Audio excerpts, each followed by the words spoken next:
Hallo julle, baie welkom by hierdie klein mini-reeks wat ons doen tussen Kenridge Gemeente en NG Kerk Blouberg Strand. My naam is Lionel Hudson van Kenridge Gemeente. Ons gaan in die volgende 5 episodes gaan ons 'n bietjie praat oor hoe die Gees ons help om die Bybel dieper te verstaan en ook beter te lees eintlik. In vandag se kort video praat ons 'n bietjie oor Bybel in konteks. En dit gaan daaroor dat ons nie veronderstel is om ooit die Bybel net te lees as 'n enkele vers nie. Jy weet daai, maak die Bybel oop en hoop dat die Gees jou lei dat jy toevallig by die regte plek jou vinger neersit en dit is dan jou boodskap vir die dag. Nou, hulle vertel die grappie dat ou dit op die dag gedoen het en hy maak die Bybel oop en by die eerste plek lees dat Kain het vir Abel doodgeslaan en toe blaai 'n paar bladsye verder en toe staan daar gaan en jy maak ook nou so. So ons moet versigtig wees om die Bybel heeltemal uit konteks uit te lees. En wanneer ons die Bybel lees, is dit nodig vir ons om te sien in die breër prentjie wat gebeur. Daarom is daar 3 wêrelde of 3 vrae wat ons altyd in ag moet neem as ons die Bybel lees. Die eerste vraag is natuurlik die wêreld agter die teks. Met ander woorde, watter tyd het dit gebeur? Vir wie is dit geskryf? Wie het dit geskryf? Hoekom is dit geskryf? En aan wie is dit geskryf?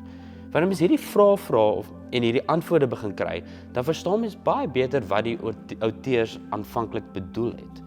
Die tweede vraag is natuurlik weer in die teks. Wat se tipe teks is dit? Is dit 'n stuk gedig? Is dit 'n gesang? Is dit poësie?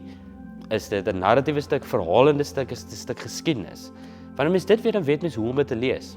Ons gaan in een van die ander video's in hierdie reeks gaan ons ook praat oor genre. Wanneer ons die eerste 2 vrae kan antwoord, is wanneer ons by die derde vraag kom. Wat beteken hierdie teks vandag vir ons? En wanneer ons so verantwoordelik met die Bybel omgaan, dis dan wanneer ons 'n dieper betekenis daaruit kry. So ons moet nooit die Bybel net oopslaan en dink, "Hey, kom ons lees dit nie." Ons moet eintlik so 'n bietjie navorsing doen. Ons moet eintlik so 'n bietjie vrae vra. En ons leef in 'n wêreld waar daar dinge soos Bible Project bestaan. Selfs ChatGPT en al die AI bots is ongelooflik goed daarin om net vir ons 'n bietjie van 'n rigtinggewer te wees om ons Bybeltekste diep te verstaan. Natuurlik meer as al hierdie digitale bronne wat ons het, is ons ook deel van 'n kerk. Dis hoekom ons Bybelstudie saam doen. Dat ons saam kan wonder. Mense kan vra wat weet. Mense kan vra, wat dink jy daaroor? Dat ons ander perspektiewe kan kry. So wanneer ons die Bybel lees, lees ons soveel meer. Ons lees eintlik die Bybel in geheel, nie net 'n versie op sy eie nie. Wanneer ons hierdie vrae vra, is dit nie net 'n intelligensie en 'n rasionele ding nie. Dis nie net dat ons met ons kop werk nie. Iets gebeur ook met ons harte. As ons sê dat die Heilige Gees ons help om die Bybel te lees, pas ons verstand toe, maar ons laat ook ruimte in ons harte dat die Here met ons kan werk deur daai proses. Wanneer ons hierdie 3 vrae vra om 'n teks dieper te verstaan, dan gebeur daar ook iets geestelik met ons. Die Heilige Gees is immers 'n helper. Nie 'n gees wat iewers rond is of 'n modus of 'n krag of 'n energie nie. Dit is God. Dit is soos Jesus.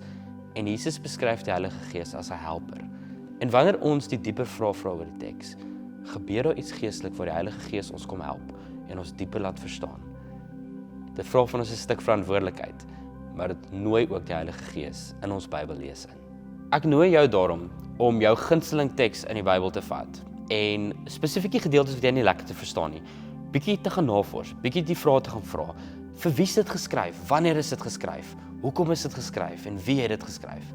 En dan te vra, wat se tipe teks is dit? Is dit 'n gedig? Is dit 'n gesang? Is dit 'n stuk verhalende geskiedenis? En wat se impak het dit op jou verstaan daarvan? En die laaste vraag is, wat beteken dit vir jou vandag as jy dit weer lees? Vat jou gunsteling teks, gaan lees bietjie op daaroor en word verras en verbaas deur die diepte en die insig en die waarheid wat opnuut daar kan uitkom.